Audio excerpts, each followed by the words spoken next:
Hola, ¿qué tal? Bienvenidos otro a Fico Talk. El día de hoy, como ya les platicamos en los anteriores, vamos a estar entrevistando a cada uno de los líderes de cada una de las plataformas de crowdfunding o fondeo colectivo en México. Y hoy es la primera. Y la primera es con Prestadero y Gerardo Obregón, donde vamos a platicar un poco la historia, bueno, qué es Prestadero, cuál ha sido su historia, cuáles son los retos que ha enfrentado y cuál es el futuro que vislumbra para el sector, para el tema de plataforma y obviamente para Prestadero. Así que, Gerardo, bienvenido, gracias por estar aquí conmigo y en este Afico Talk, inaugurando las series de por plataforma. Así que, pues bienvenido, Gerardo. Muchísimas gracias, Fer. Encantado de estar aquí también y pues a la orden. Ahí hay muchas historias interesantes que puedo platicar. Gerardo y Prestadero es uno de las puntas de lanza del crowdfunding en México porque prácticamente fue la primera o de las primeras plataformas que se introdujeron en México. O sea, es de los líderes que iniciaron la ola de crowdfunding y fondeo colectivo en México y su historia va a ser interesante escuchar el día de hoy. Y empecemos un poco platicándonos primero para los que no conocen Prestadero, ¿qué es Prestadero? ¿A qué se dedica? ¿Cuál es el modelo de negocio de Prestadero?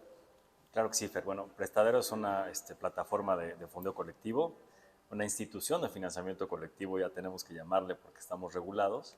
Y básicamente damos créditos personales, sin avales y sin garantías, que van de 10,000 hasta 300,000 pesos, con tasas entre 10.9 y 30.9% anual, según cómo te has portado en tu historial financiero.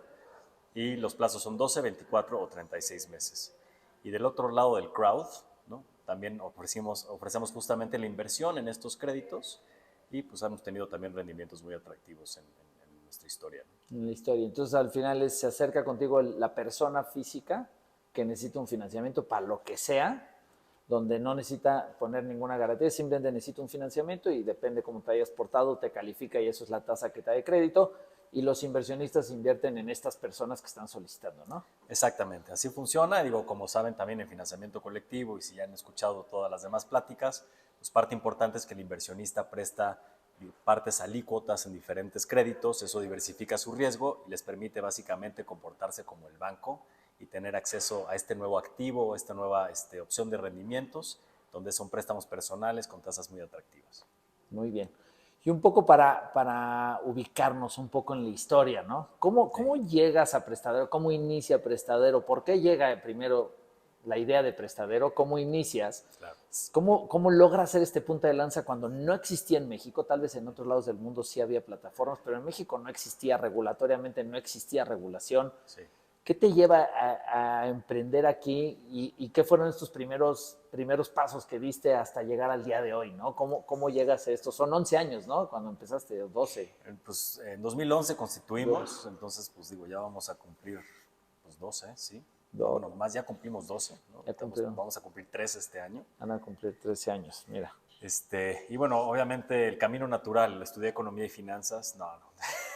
No, pues yo soy ingeniero químico, entonces pues no tendría nada que hacer en este sector, pero en esa época yo tenía una carnicería en 2010, algo obviamente no relacionado, y un día entré a la carnicería y vi a mi tablajero, que es el carnicero, preocupado, ¿no? Y le digo, oye, ¿qué onda, Richard? Pues te puedo ayudar en algo, veo que pues, estás un poquito preocupado. Me dice, fíjate, Gerardo, que tengo una bronca. Pedí un crédito a un vecino porque mi hija se enfermó, necesitaba un poco de lana. Le pedí un crédito de 10,000 pesos y llevo pagando 1,000 pesos quincenales durante 6 meses, ¿no? Entonces yo hago la matemática, 1,000 quincenales, 6 meses, pues 12,000, ¿no? Entonces digo, oye, pues has pagado 12,000, Richard, pues ya debes de estar por liquidar. Y me dice, no, Gerardo, es que fíjate que todavía debo 8,600. Entonces para mí eso fue un momento, no sé si llamarle eureka o de shock completo, de debe de haber una mejor manera de otorgar crédito en México. Y yo en mis trabajos anteriores como que ya había tenido experiencia en administración de proyectos, en proyectos de tecnología, y siempre me han gustado las finanzas, aunque estudié química, y siempre consideré que la manera de cambiar el producto al que me enfrentaba, por ejemplo, con Richard, era empatar la tecnología y las finanzas de alguna manera. No, todavía no sabía en ese momento exactamente cómo, pero creía que esa era la manera de atacar este problema en México, ¿no? Y pues investigando un poquito más a fondo, pues me di cuenta, o un poquito pues sabíamos todos, que en México había una gran disparidad entre las tasas activas y pasivas, que se llaman, ¿no? O sea, básicamente la lana que obtienes cuando dejas tu dinero en el banco, casi cuando te da rendimientos casi del 0%, Y por otro lado, cuando te volteas, inclusive con el mismo banco, a veces te presta tu misma lana casi, con CATs del 100, 150%, ¿no? Entonces, esta gran diferencia es la que yo buscaba disruptir, no sé ni si existe esa palabra, pero modificar, digamos, completamente pues, esta brecha que existía. Y entonces me puse a investigar, bueno, ya existe algo que haga algo similar en el mundo. Y me encontré con algunas plataformas que hacían cosas similares, como Virgin Money en su momento, que ya no opera. Me encontré con Sopa, que es uno que es pionero también pues, de crowdfunding en Inglaterra. Me encontré con Lending Club en Estados Unidos y con Prosper, con una canadiense que se llamaba Community Lend. Y dije, bueno, pues esto está surgiendo. Y básicamente pues, tenían el modelo que ahora tenemos muchos de nosotros, donde en lugar de que exista un banco o una financiera tradicional que te dé el crédito, haces un marketplace o un mercado de créditos y pones en contacto a la gente en forma directa y quitas pues, una intermediación que resulta muy cara hoy en día en el mundo de las finanzas. Y entonces cuando tú reduces esta brecha dando el crédito directo de inversionistas, puedes dar rendimientos muy, muy atractivos y pues puedes bajar la tasa también en forma muy importante. Bueno, lo primero que hice, a ver, dije, no tengo ni idea de finanzas, bueno, no, al menos idea formal, ¿no? No tengo una formación de financiero. Y entonces, pues me di a la tarea como de buscar si estas empresas querían traer su producto a México. Yo iba a ser, obviamente, pues el líder, el country manager, lo que tú quieras, ¿no? Y les escribí a todas y las que me contestaron, porque como el 90% ni siquiera me contestó, por ejemplo, me acuerdo que Prosper me dijo, no estamos interesados en México. Una canadiense me contestó, que era Community Lend, que ya no opera tampoco. Y me acuerdo que me dijo, sí, nosotros te licenciamos la tecnología, te va a costar $1,000,000 nada más, como el software como lo tenemos ahorita, pero pues como es en México y es en español y no sé qué tienes que hacer, te voy a cobrar la hora de desarrollo en $200 o vete a saber, ¿no? Y entonces dije, no, pues para mí esto no es un camino que sea viable y tuve que pues, hacer un proyecto para desarrollar justamente la tecnología en México desde cero, ¿no? Entonces, ese era como los primeros pasos ya de haber encontrado un modelo que creía que podría generar esta disrupción y los primeros pasos para intentar generarlo, ¿no? Y bueno, y ha pasado 12 años Sí. y muchos retos y muchos cambios. ¿Cómo has visto estos retos que te lleva de este inicio, de esta idea de, ok, voy a empezar desde cero, a donde estás hoy y lo que ha logrado Prestador hasta ahorita, ¿no? Más allá de ahorita hablamos del futuro, pero cuéntanos un poco la historia de ese momento que platicas al día de hoy y cuáles han sido los principales retos que enfrentaste en el camino que, bueno, sirven como aprendizaje. Algunos nos serviste de ejemplo para los que nacimos después que tú, pero bueno, pues importante para la comunidad, para que sepa un poco esa historia de 12 años que parece pues ya es larga, ya sobreviviste al más del 90% de las empresas en la historia de mortandad, o sea, ya pasaste ese límite, eso es un buen hito que se tiene que lograr como empresa, pero bueno, cuéntanos un poco la evolución. Bueno, a ver, obviamente la idea era muy romántica, ¿no? Porque, pues bueno, o sea, creas esta disrupción, das crédito 100% en línea, generas mejores tasas, das buenos rendimientos. Y me acuerdo que al principio, como buen emprendedor, pues vas y como que consultas con tus amigos y tus familiares. Oye, ¿cómo ves esta idea que estoy pues, pensando para lanzar crédito en línea? No, pues y me decían, crédito no, seguro te va a ir súper bien, porque en crédito en México es muy rentable y se necesita muchísimo, ¿no? Y además va a ser en línea, ¿no? Pues bueno, pues el internet ahorita está creciendo muchísimo, es lo de hoy, seguramente te va a ir increíble, ¿no? Y luego casi sin falta lo que me preguntaban después, y me decían, ¿cuál va a ser la garantía? Les decía, no, pues no va a haber garantías. Dije, ¿cómo le vas a prestar a la gente en línea sin garantías? O sea, nadie te va a pagar. En México no pagan, ¿no? Y entonces como que trataban de derribar mi moral, así de, bueno, pues sí funcionará o no, ¿no? O sea, tú estás convencido de que es un nuevo negocio que puede jalar, pero pues después de platicar con tanta gente que te digan lo mismo, pues te preguntas, oye, ¿tendrán razón? Entonces el primer reto te diría que fue como derribar esa parte emocional de, oye, pues yo estoy convencido de que esto puede jalar, y a pesar de que muchos, incluyendo mis amigos cercanos y algunos familiares, ¿no? Que te digan que eso no podría jalar, pues decir, pues me lanzo porque yo estoy convencido, ¿no? Entonces, el primer reto fue como emocional y motivacional para continuar, ¿no? El segundo reto te diría que es uno que ya conocemos todos recientemente y es el regulatorio. Sí. ¿No? Porque evidentemente es un sector altamente regulado, el financiero, y con mucha razón, o sea, porque estás hablando del dinero de la gente. Y antes de inclusive constituir la empresa, me dio mucha codera, pero tuve que pagar una consulta legal pues muy cara, bueno, que yo consideraba muy cara en ese momento, de un despacho de abogados que me dijera, oye, este modelo que yo quiero construir regulatoriamente tiene pies, o sea, no me van a como meter a la cárcel o algo. Y su conclusión fue, bueno, a ver, o sea, no existe un modelo similar en México, entonces no hay una regulación que se adapte a lo que tú quieres hacer, obviamente, pero si lo haces de esta manera o de esta otra manera, pues a lo mejor y puede funcionar, ¿no? Y entonces eso fue como pues, la primera palomita, dije, bueno, o sea, me voy a rifar aunque no haya una regulación específica, ¿no? Entonces definitivamente eso como que ayudó a que comenzara con ese emprendimiento también, a sabiendas, obviamente que no, como todos, que no existía una regulación específica, y creo que obviamente considerando que si no hay una regulación es porque pues, a lo mejor estás creando algo nuevo, ¿no?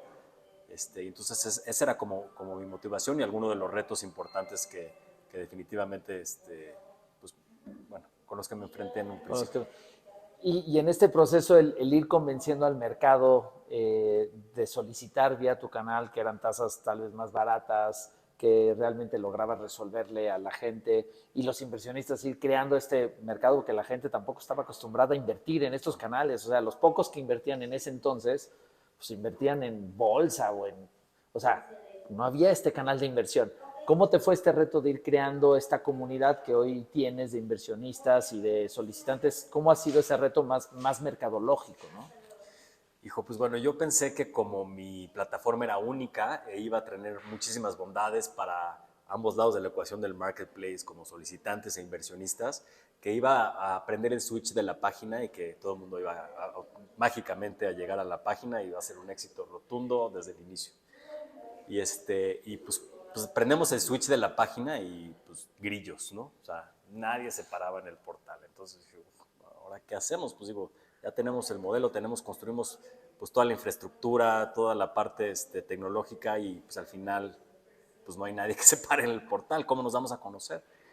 Y entonces hice pues dos cosas. Una que fue pues mucho esfuerzo casi de a pie, de hablarle a amigos y familiares y sobre todo para la parte de inversión, decirles, oye, invierte en los créditos que estamos ofreciendo en Prestadero. Y yo creo que si ves de los primeros 100 inversionistas registrados, conozco a 99, ¿no? Porque, pues, a ver, convencer a alguien que metiera su lana en una página, pues, sin una regulación específica en México para un concepto nuevo, pues, era complicado, ¿no? Entonces, de la parte de la inversión, pues, sí, tuve que hacer ese esfuerzo. Y de la parte de los solicitantes, porque al menos dirías, bueno, solicitantes, pues, sí va a haber más, ¿no? Esos, pues, Sí. o sea, No hay que crédito en pueden México. dudar, o sea, exacto, o sea, no, a lo mejor no confían, pues en chicle y pega. Pues bueno, tampoco confiaban, decían, ¿esto es verdad? ¿Cuánto me vas a cobrar para darme el crédito? Porque esto está muy raro, ¿no? Sí. Y entonces pues me costaba inclusive pues, mucho convencer a los solicitantes que metieran una solicitud. Y entonces agarré, como no tenía obviamente al principio mucha lana de marketing, el ecosistema de VCs en ese entonces pues no es el que era hoy. Pues tenemos muy poquito dinero que le metíamos como 5,000 pesos al mes en Google, que era lo que teníamos. Pero me puse a validar pues, cuáles eran, por ejemplo, los reporteros que escribían de finanzas personales en medios, ¿no? En Excelsior, en Heraldo, en Forbes, etcétera. Y pues hablaba el Excelsior y decía, oye, ¿me pasas a fulanita? Y pues me contestaba la llamada y le digo, oye, pues fíjate que tengo una startup que es de finanzas y creo que te va a encantar. Dame chance de irte a pichar la startup para que publiques un artículo, ¿no? La gran mayoría de las veces me decían, va, porque necesitan contenido, vente, yo te lo recibo y me cuentas. Y entonces les contaba del startup, les platicaba la maravilla pues, y el futuro que yo pensaba tenía mi empresa y el 90% de las veces me publicaban. Y entonces así empecé a agarrar un poquito de tracción para pues, generar pues, awareness de la plataforma. Y pues el julio del 2012, recuerdo, dimos nuestro primer crédito, que no sé si soy yo o no, pero no sé si hay otra plataforma de crowdfunding o no que haya dado crédito en línea antes que yo en México.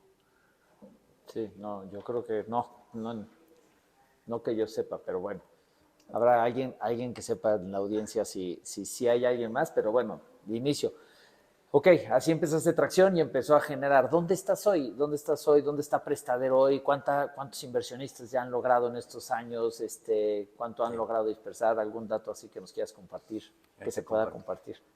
Bueno, nada más déjame platicarte de ese primer crédito que dimos, porque todavía estaba en mi cabeza como pesaba mucho lo que me decían de los mexicanos no pagan, los mexicanos no pagan, ¿no? Y entonces, pues mis créditos tenían pagos mensuales. Entonces, el primer crédito, pues llegó el mes en el que tenía que pagar. Y así como jugador de póker viendo la cuenta del banco, así como, por favor, que esté el Llegó. pago, que esté el pago. O sea, no sabes, así el corazón así. Y pues de repente, y estuvo, ¿no? Dije, bien, caray. Bueno, al menos el primer pago de 36 ya lo tengo. Ya lo tengo. ¿No? Entonces eso fue como muy motivante. Dije, bueno, pues no estoy tan loco, ¿no? Pero bueno, eso fue pues una historia interesante y me platicabas de, bueno, qué hemos logrado, dónde hemos llegado. Y bueno, ahorita ya tenemos más de 920 millones de pesos en créditos liberados. Tenemos un poquito más de 14,000 inversionistas activos, o sea, son inversionistas que tienen dinero en la plataforma. Tenemos más de 800,000 usuarios registrados. Tenemos más de 350,000 solicitudes en Prestadero.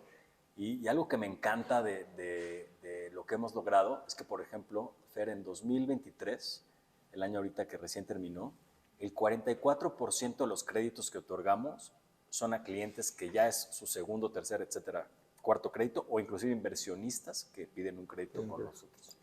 Entonces, para mí eso es como la prueba de que, oye, a la gente le gusta el producto y está regresando porque algo estamos haciendo bien, ¿no? Claro, les está gustando. Sí, el repetidor Sí. habla mucho y el que el inversionista se vuelve acreditado también. Y también el acreditado inversionista debe tener varios casos de esos, ¿no? También tenemos y eso nos gustan más. Pues oye, ya pagué el crédito, muchísimas gracias, me ayudaste a refinanciar mis deudas, a pagar una tercera parte y pues ahora me voy a volver inversionista porque ya cambié la ecuación de mis finanzas antes de día y ahora voy a ser inversionista. Y esa historia me encanta también. Va. A ver, y un tema del mundo crowd. Empezaste cuando no existía nada de esto. Contaste ahorita el tema de, cuando estaba esperando ese primer pago que llegara del primer acreditado para validar que existía. Pero bueno, es claro que en el negocio de cuando uno presta, pues siempre va a haber alguien que no paga, ¿no? Ese es el Sí. parte del riesgo, ese es parte del juego. Y en esta evangelización que hiciste de empezar a traer primero a tus friends and family y luego a través de los medios y prensa que empezaste a jalar, pues la gente veía el atractivo de la tasa que podían ganar a través de prestar en el modelo, porque es muy romántico y es muy atractivo.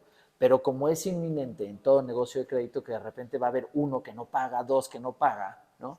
Que ese es el modelo cloud, te llevas el 100% de la ganancia, pero también te llevas el 100% del riesgo. Sí. Y en esta falta de educación que tenemos los mexicanos a la hora de invertir, y tú siendo el primer pionero, pues definitivamente debes de haber enfrentado retos cuando te empezaron a llegar esos primeros que te fallaban en el pago. Obviamente a tu comunidad de inversionistas los ponía nerviosos porque no sabían que existe el riesgo, ¿no? No es que 100% van a pagar, ¿no?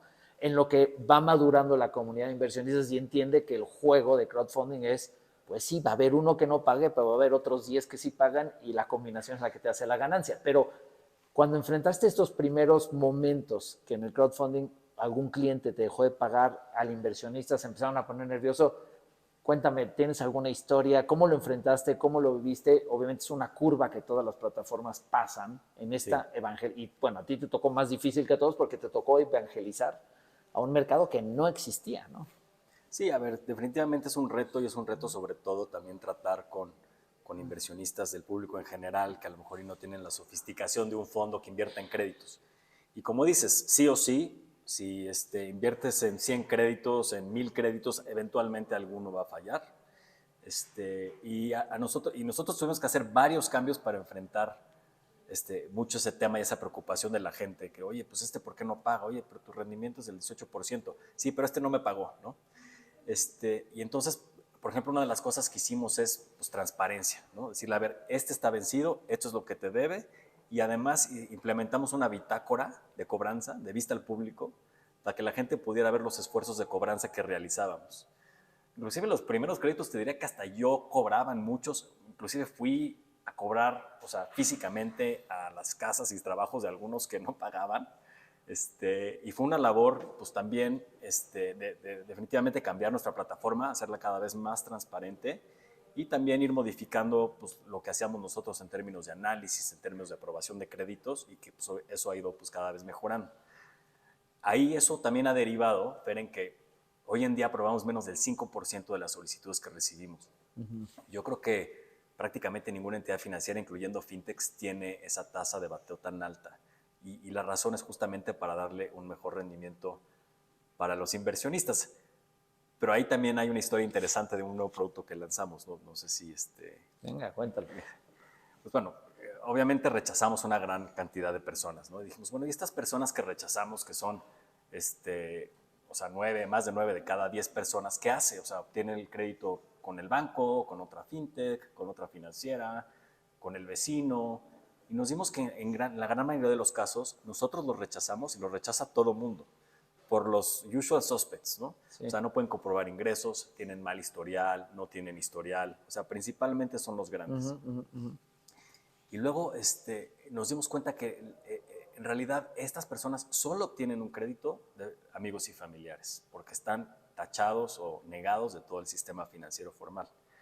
Y hay una encuesta, en ese momento era la de 2015, de la Encuesta Nacional de Inclusión Financiera, y había una pregunta que les hacían a la gente de, si tuvieras un mes, bueno, que requirieras dinero, digamos, para solventar un mes de tus gastos, ¿cómo la financiarías?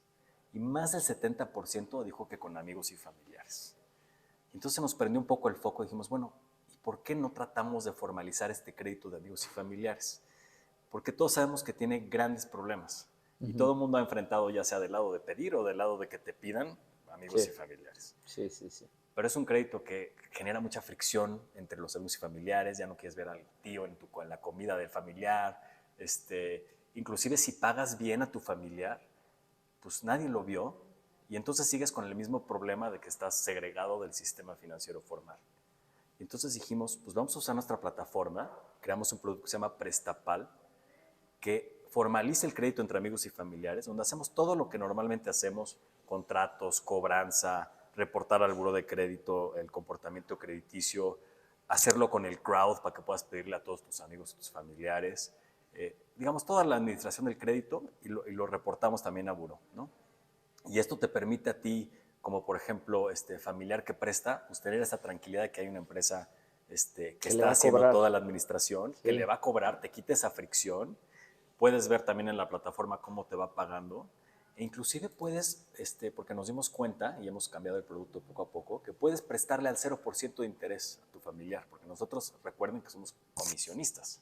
Sí. Y entonces puedes prestarle al 0% y generar historial a un familiar o apoyarlo, que muchas veces es lo que sucede, pero sin tener que tener, digamos, esa fricción y esos contratos ahí, ¿no? Sí. O sea, que no haces, ¿no?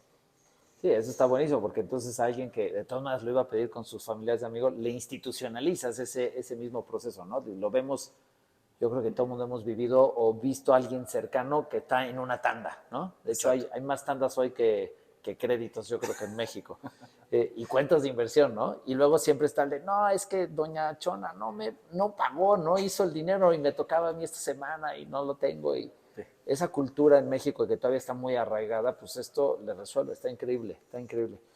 Muy bien, y hoy, 2024, estamos iniciando, viene para adelante mucho. ¿Qué ves para Prestadero, para el mundo de crowdfunding? ¿Cuáles son los principales retos que ves hacia adelante para Prestadero y para la industria del crowdfunding? Mira, la industria del crowdfunding tiene muchísimo potencial. Ahorita me gusta que haya mucha competencia fintech y que haya mucho más productos financieros donde el usuario tiene más opción de elegir. Pero, a ver, aceptémoslo. Muchos de los bancos, de las financieras y de otras fintech que están ahí en el mercado, sí cambiaron radicalmente la conveniencia, el acceso a crédito, muchas veces el acceso a inversión, pero pues muchos de esos son los mismos productos de siempre, nada más que digitalizados, ¿no? O sea, vas y pides un crédito en una fintech que no es crowdfunding y a lo mejor y te da tasas de, igual, CATs de hasta luego más caros que los tradicionales, ¿no? O sea, he visto CATs de 5,000%, 7,000%, etcétera, ¿no? Sin broma. Sí, sí, sí. Digo, y sí lo hacen online y pues de cierta manera a lo mejor innovas en eso, pero el producto financiero final es el mismo. Y creo que con crowdfunding y financiamiento colectivo podemos cambiar el producto financiero final, no solo digitalizarlo. Y ahí es donde está, creo, nuestro gran diferenciador, ¿no? Que al final puedes tener como créditos y productos financieros justos a través de un marketplace que desde mi punto de vista es el modelo económico más justo para la ecuación de ambas partes. Transparente. Transparente. O sea, todo ha migrado en realidad, si te fijas, a un marketplace. Uber, ¿no? Sí. En transporte, Airbnb, en hospedaje, Amazon, eBay en e-commerce, etcétera. Y faltaba el financiero. Y nosotros creo que podemos llevar esa bandera de hacer este marketplace financiero que beneficia al final al usuario final. De acuerdo. Y desde el punto de vista del mercado, definitivamente, pues tú has sido un pionero, traes 800,000 usuarios, de los cuales 14,000 invierten. Realmente entre todas las plataformas, creo que juntamos 1,000,000 de cuentas activas de inversiones, que puede ser mucho o poco, pero si tú lo analizas pre-pandemia, todas las casas de bolsa no juntaban ni 300,000 cuentas, creo que antes del 2020. Hoy en día, gracias a la digitalización, pues GBM, Actinver han logrado hacer números más grandes. Hay cerca de 5 millones de cuentas, si no me acuerdo bien el número redondeado, 5 millones de cuentas en casas de bolsa, cuando son negocios que llevan 40 años de existir o más, ¿no? Sí. Y las plataformas de crowdfunding pues realmente son 11 años desde que empezaste, 5 años desde regulación, ya tenemos 1,000,000 de cuentas. Creo que hay un reto. México es un país donde menos del 1% de los mexicanos invertimos nuestro dinero. No hemos entendido que el dinero tiene que trabajar para nosotros, pero creo que como país tenemos ese reto de institucionalizar más o educar más a los mexicanos para que pongamos el dinero a trabajar y podamos creciendo esta... Pero ¿cómo ves tú de qué es lo que tendría que suceder o qué tendríamos que hacer o qué tendría que hacer Prestadero para intentar seguir ese reto o poder seguir manteniendo este ritmo de crecimiento que hoy ayudó mucho a la pandemia porque nos obligó a digitalizarnos en muchos casos? Pero ¿qué tendríamos que hacer como crowdfunding, como empresa, para empezar a seguir creando más? Porque tienes 800,000 usuarios y solo 14,000 activos con dinero. Hay una oportunidad enorme, ¿no? Sí, la mayoría de esos usuarios son solicitantes y sí hay una oportunidad, pero aún así, como dices, creo que estamos picando piedra en términos de a lo mejor y muchas veces ser la primera inversión de alguien. Porque las inversiones anteriormente ofrecían a lo mejor activos relativamente complicados de entender para la gente y tickets de entrada históricamente altos, ¿no? O sea, necesitas tener mínimo tanto para poder invertir en mi casa de bolsa, por ejemplo, Sí. ¿no? Y nosotros damos pues la conveniencia de hacerlo 100% online y con tickets de entrada pues mucho más baratos, ¿no? Por ejemplo, 250 pesos. Ahora, si tú me preguntas a mí, oye, ¿y si es rentable que alguien entre con 250 pesos? Pues por supuesto que no. No es rentable, pero estamos justamente apostándole a que esa persona genere esa confianza, que invierta más con nosotros y que inclusive invierta más con otras instituciones que hay allá afuera. Pero que ese paso inicial con un ticket de entrada bajo le dé la confianza y el conocimiento pues, para poder generar un patrimonio. Sí, totalmente de acuerdo. ¿Algún otro reto que ves hacia futuro? ¿Dónde ves el crowdfunding en los próximos 10 años en México? Pues mira, yo creo que tenemos retos importantes en términos por ejemplo, regulatorios.